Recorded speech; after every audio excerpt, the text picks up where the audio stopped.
자, 이번에는요, 세월호 특수단 이제 꾸려지게 됩니다. 그 얘기 좀 해보겠습니다.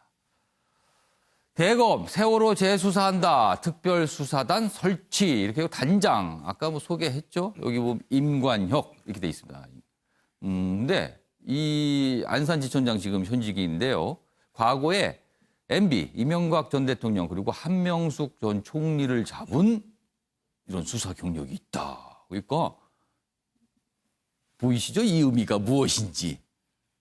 그러니까 뭐 어떻게 보면은 굉장히 아주 치밀하고 강력하게 간다는 거예요. 수사할 때 보면은. 그런 얘기입니다. 수사 축소 의혹 등 조중 가능성이 있다. 당시 법무부 장관이었던 황교안 대표. 혹시 불똥 튀는 거 아니야? 뭐 이런 예상도 지금 나오고 있어요. 지금 여기 황교안 대표의 이름이 지금 거론되고 있습니다. 관련 기사 하나 더 있는데 보겠습니다. 다음입니다. 검찰 세월호 구조 실패, 그다음에 수사 축소 등 모든 의혹 풀겠다. 지금 돼 있습니다. 특별수사단 설치 전면 재수사. 그러니까 이게 굉장히 좀 뭔가 수사가 광범위하게 갈 수 있다는 거예요. 그러니까 그 사건 자체도 있지만 그 이후에 벌어진 일들에 대해서 다 들어보겠다는 거거든요. 그리고 최근에 이른바 이 헬기에 청장들이 타고 가고 그다음에 아직까지 생명이 붙어 있던 그 학생들 뭐 구하지 못했다. 뭐 이런 얘기까지 지금 나왔잖아요. 특조위 등에서 관련 기록 넘겨받고 그다음에 뭐 조작 의혹은 사건 재배당했다. 여기 뭐 임관혁 안산지청장에 대해서 또 나왔고요. 뭐 정윤회 문건 수사 뭐 이런 또 관련도 있었답니다. 윤 총장 청문회 때 언급했지만 조국 사태 반감 타개용 또 아니냐 혹시.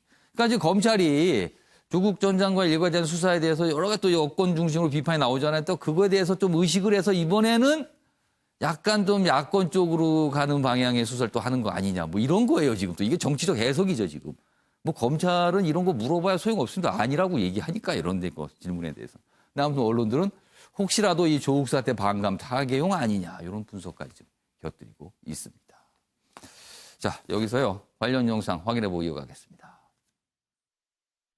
네, 당시 법무부가 나서서 당시 법무부 장관의 뜻을 따라서 법무부가 나서서 이른바 업과사를 빼라. 영장 청구할 때 빼라 이랬다는 거 아닙니까? 실제로 빼고 했죠. 그죠?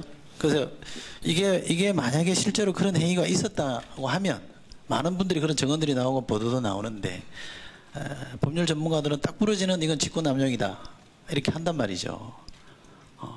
실제로 여기에 대해서 검찰 내부도 제가 알기로는 저 수사를 해서 외압이 있었는지 없었는지를 밝혀야 된다. 세월호 관련된 거는 그때 제 기억에 청문회 때 우리 박주민 의원님께서 특별법이 곧 만들어지면은 검찰에서 좀 수사팀을 만들어서 좀 챙겨봐 달라고 하셔서 저는 아마 제가 같이 생각을 했던 것으로 기다리고 계신 겁니까? 네, 그래서 뭐 사건이 접수가 되면은 저희가 하여튼 종합적으로 이렇게 잘 검토를 해보겠습니다. 네. 자랑스러운 자유한국당에 소속된 그런 사람으로서 지금까지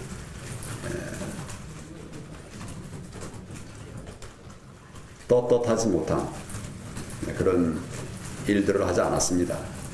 이미 다 끝난 이야기, 검증이 끝난 이야기들을 반복하는 이런 행태에는 고쳐져야 한다고 생각합니다.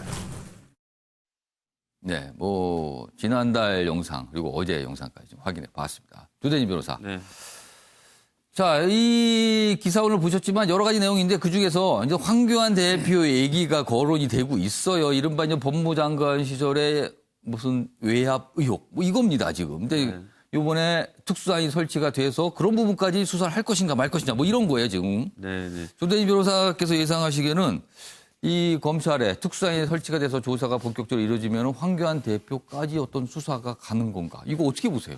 지금 검찰 대검에서 지금 구조 실패 수사 축소까지 지금 조사를 한다라고 하고 있지 않습니까? 전방위적으로 조사를 한다고 하기 때문에 황교안 대표가 그 당시에 그 법무부 장관이었기 때문에 관련해서 영향력을 충분히 미칠 수 있는 위치에 있었거든요. 지금 아까도 지금 언론에서 그 자막에서 나왔지만 자기에 관련돼서 반복된 얘기를 자꾸 한다 뭐 이러면서 지금 영상에서 얘기를 하는 것 같은데 그거 수사 받으면 아주 간단하게 해결될 문제입니다.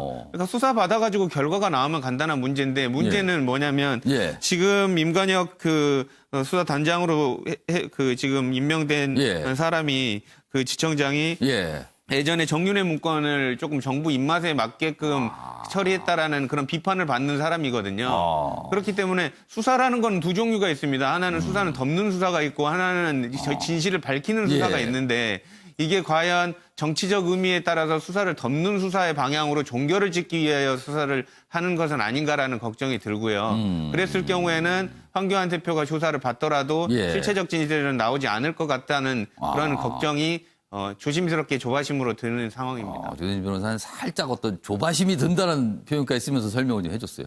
윤영건 전 대표님. 네. 사실 세월호 참사와 관련해서는요, 그동안 검찰 수사가 또 한 번 있었고요. 그리고 국정감사도 있었고, 특조위도 있었고, 여러 차례 조사, 수사가 있었거든요. 그리고 감사원까지 다시 나서서 들여다봤는데, 사실 이렇게 속 시원하게 딱히 나온 건 없었어요. 이번에는 좀 어떻게 좀 될까요? 5번이나 했거든요. 세월호 참 슬픈 사건이 난 지가 벌써 5년이 넘었잖아요. 5년 넘고 300여 명이 젊은 생명이 희생돼서 우리가 참 가슴은 아프죠. 5번이나 정부기관에서 검찰에서 그때마다 아주 디테일하게 진짜 명예를 걸고 수사를 했었거든요. 근데 그때까지도 별로 안 나왔던 게 지금 또다시 한다? 그럼 뭐 특별한 게 나올 수 있을까요? 저는 그래서 좀 의심스러운 부분만 이렇게 선별적으로 이렇게 해야 되는데 전체를 다 다시 한다. 좀 뭐 저는 그렇게 많이 나올 게 없을 것 같다. 그리고 물론 뭐 맥박이 뛰는 학생이 있는데 뭐 해경청장이 최근에 지금 헬기 타고 가느라고 그걸 헬기를 후송을 못하고 배 타고 가다가 그 운명을 했다, 사망을 했다, 뭐 이런 거는 더 우리가 좀 공부를 더 하죠. 그런 건 좀 알아보고 황교안 대표가 관련돼 있다. 이것도 좀 더 수사해서 황교안 대표도 떳떳하면 더 밝혀야 된다. 이런 생각이 들어요. 근데 이제 이번 수사가 시작된 게 이제 총선이 5개월 앞에 놨거든요. 또 검찰 개혁해가지고 검찰 특수부 힘 빼기가 한참 진행 중이잖아요. 그러니까 이게 또 정치적인 검찰의 정치와 정치의 검찰화가 이게 또 개입된 거 아니냐 하는데 이게 항상 정치 검찰 이게 뜻대로 안 되는데 문제가 있습니다. 과거에 드루킹 수사를 더불어민주당 그 추미애 대표 있을 때 이거 좀 밝혀달라고 먼저 했는데 오히려 김경수 지사가 감옥 가는 사태가 벌어졌잖아요. 엉뚱한 데로 가거든요. 그 방향이 좀 처음에 생각했던 거 다르게 갔죠. 그렇죠. 아니 줄리어스 시저 카이사르 암살할 때 다시 군주 정치로 갈지 누가 알았어요? 일본이 진주만 공습할 때 그게 일본 패망을 앞당기지 누가 알았어요? 그래서 저는 이런 수사가 반드시 이거 지금 집권층에 유리하지 않고 오히려 부메랑이 될 수도 있다. 5번 수사하다 보니까 지금 정관계도 요직에도 또 많이 있어요. 그래서 저는 궁금한 거는 수사를 100번 아니라 1000번이라도 해야 되지만 꼭 선거 앞둘 때 이게 좀 의심의 소지가 상당히 많다 이런 생각이 듭니다. 자, 김수호 평론가, 지금 선거 얘기를 하셨어요. 이게 선거 앞둔 검찰 수사가 항상 좀 민감하거든요. 그래서 이 수사 역시 조국 일가에 대한 수사 마찬가지로 이게 또 정치권에서 어떤 정쟁과 공방의 대상이 돼서 굉장히 또 이게 어지럽게 가는 거 아닌가. 뭐 이런 또 생각도 좀 듭니다. 어떻게 보세요? 그럴 가능성이 충분히 있는 그런 수사라고 생각합니다. 만약에 그 조국 전 장관 가족에 대한 가혹한 그런 표적 수사에 대해서 균형을 맞추기 위한 수사로 선택을 한다면 세월호를 선택하면 안 되죠. 패스트 트랙을 갖다가 빨리 진행을 시키고 그리고 나경원 원내대표의 7대 의혹들에 대해서 수사를 해야죠. 성신여대는 압수수색 안 하지 않습니까? 그럼 뭐 사실은 그런 부분을 갖다 수사를 해야 균형을 맞춘다고 볼 수가 있어요. 그런데 세월호 수사라고 하는 것은 지금 뭐 구조 실패와 수사 축소를 갖다 모든 의혹을 풀겠다고 하고 있지만 실제로는 그 이 수사팀도 이 세월호 수사를 전체를 다 들여다보기에는 너무 적습니다. 앞으로 얼만큼 확충이 될지 모르겠어요. 검사가 뭐 지금 나오는 건 한 8명 정도 뭐 이렇게 얘기가 나와요. 아니 조국 전 장관 가족 수사하는데 검찰이 좀 20명이 넘게 그래서 전체적으로는 뭐 한 100명이 투여가 됐다 이러는데 세월호 수사를 갖다가 그 거의 몇 년이 지났습니까? 그거를 갖다 또 전체적으로 다 뒤져본다는데 8명 배치를 한다? 거기다가 이제 또 임 검사님 보면은 뭐 정윤회 문건만 있는 게 아니에요. LCT 같은 경우도 덮었다는 그런 의혹에 시달리고 있는 분이거든요. 일단 의혹이죠. 의혹을 말씀하시는 거죠. 그러니까 결과적으로는 어떻게 보면은 양손에 떡을 들고 있는 그런 형국. 그래서 총선을 앞두고 내가 어떻게든 정권과 어떤 협상을 벌여보겠다는 그런 형태로 지금 검찰이 만약 이 수사를 갖다가 악용하려고 한다면 그거는 정말 국민들의 준엄한 심판을 받을 것이다라고 생각이 들고요. 지금은 이제 어떻게 보면은 국민들의 감시와 또 그 꾸준한 그런 관심들이 필요한 그런 시점이 됐다 이렇게 보고 있습니다.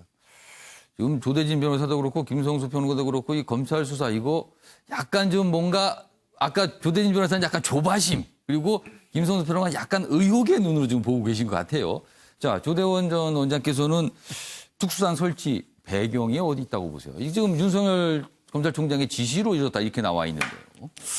아직도 그 검찰에 대해서 뭐 아까 전에 말씀하신 거 들어보니까 이 총선 전국에서 내가 정국의 키를 쥐고 있다.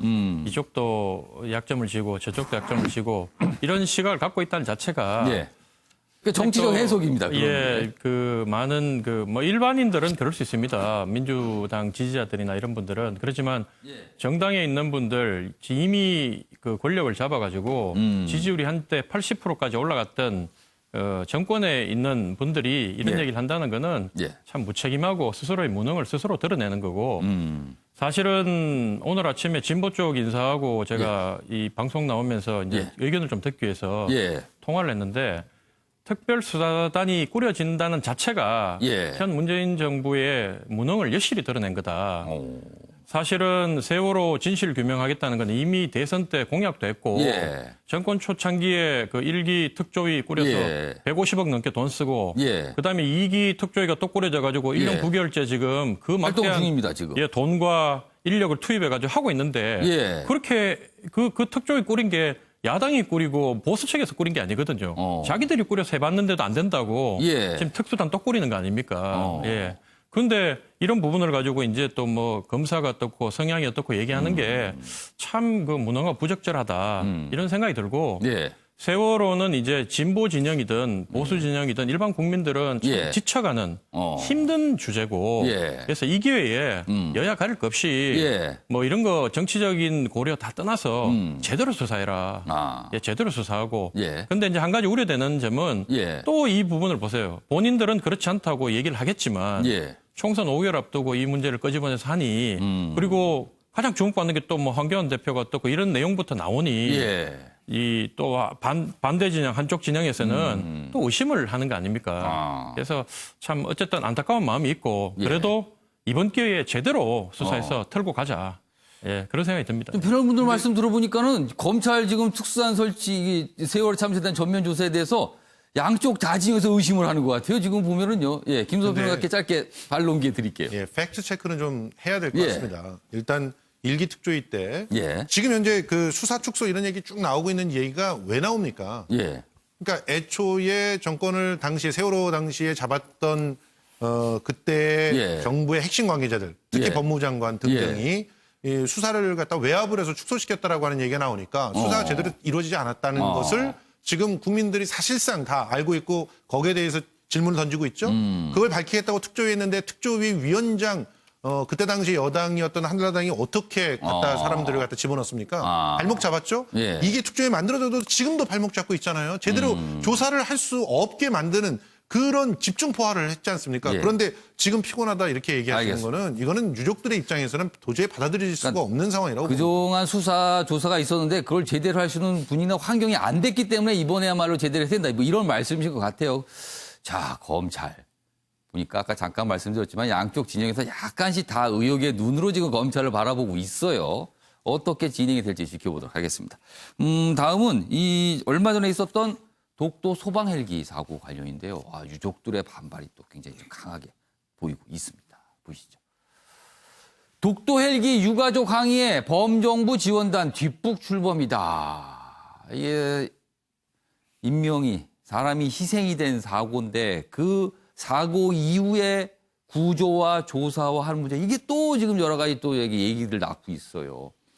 세 번째 시신은 손가락 부상을 당했던 그 선원으로 확인이 됐고요.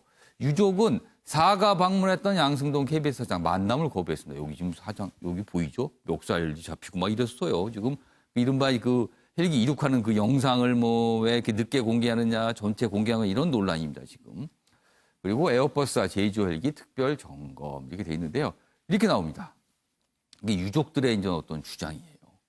수색 진행 상황이나 여러 의문점을 물어봐도 서로 책임 떠넘기기로 일관하고 있습니다. 이렇게 지금 불만을 나타내고 있고 여기 아래 부분 보시죠. 독도 헬기 추락사고 피해자 가족들이 정부기관의 명확한 정보와 설명이 없는 깜깜이 대처와 정보 통제에 분노를 터뜨리고 있다. 윤영권 대표님. 예. 자, 우리가 이제 세월호 참사라는 그 가슴 아픈 일을 겪었고 우리 사회 시스템이 뭐가 문제인지 바꾸자 벌써 한참이 지났습니다. 그런데 지금 이게 세월호 참사만큼 큰 사고는 아니지만 그래도 사람이 희생이 됐거든요. 그런데 아직도 깜깜이다. 왜 설명이 없느냐. 도대체 뭘 하는 거냐. 이런 불만이 또 나오고 있거든요. 저는 유족들의 심정이 예. 100% 동감합니다. 예. 과거에 문재인 정부 초기에 예. 어디 낚시배 뒤집었을 때는 대통령이 직접 관여하고 통화도 하고 그렇죠. 위로도 하고 그랬어요. 그래서 사실은 어떤 배사고라 그러면 사람들이 깜짝 놀랐죠. 그렇죠. 깜짝 놀라서 또 총리도 나서 여당 대표도 나섰는데 예. 이번 건은 너무 무관심해요. 특히 우리나라 공직자 가족들이 정말 훌륭하신 분이 많거든요. 예. 과거 최근에도 왜 헬기들 떨어지고 하면은 예. 군 가족들이 정말 이 슬픔을 삼켰어요. 예. 이번에도 군 그 소방 그 가족들이 예. 너무 빨리 구조하려고 하지 마라. 그러다 또 다치면 예. 그것도 너무 슬픈 일 아니냐 예. 해서 오히려 구조를 서두르지 말자고 예. 할 정도로 진짜 훌륭한 그 공무원 가족들인데 예. 정부에서 해도 너무하잖아요. 우리 소관 아니라고 자꾸 책임 회피하고 설명도 제대로 안 해주고 예. 겨우 어제 정도 진영 행자부 장관이 뭐 현장에 뭐 예. 그쪽 간 것 같아요. 그러니까 좀 일괄된 설명이라든지 구조 그 관계라든지 거기에 왜 그 유족들한테 납득을 못하냔 말이죠. 그런데 어제 또 불난데 기름 분 게 KBS 양승동 사장이 또 거의 조문한다고 왔잖아요. 예. 근데 KBS가 얼마나 화가 나겠어요. 이거 이륙하는 모습을 찍어놓고 단독 보도한다면서 그 경찰에도 안 줬잖아요. 뭐 그쪽은 단독 보도 그런 건 아니라고 지금 부인을 했습니다. 그 내용은. 부인을 하지만 예. 그 이륙하는 모습만 줘도 예. 어디 쪽으로 헬기가 갔는지 말아도 구조가 훨씬 뭐 그 모든 방향을 다행을 알 수 있어서 빨리 굉장히 할 수 좀 있거든요. 좋은 정보라고 그러니까 했었는데. 유족들이 공직자 가족이 점잖다고 말 안 한다고 너무 정부에서 안일하게 생각한 거 아닌가. 정부가 저는 크게 반성해야 된다고 봅니다. 그래서 지금 뭐 아무튼 여러 가지 유족들이 좀 반발하고요. 왜 제대로 설명 안 하고 서로 떠넘기 하는 모양새를 보이냐라고 이제 불만을 터뜨리고 있는 모습이 지금 어제도 이렇게 포착이 돼 있습니다. 알겠습니다.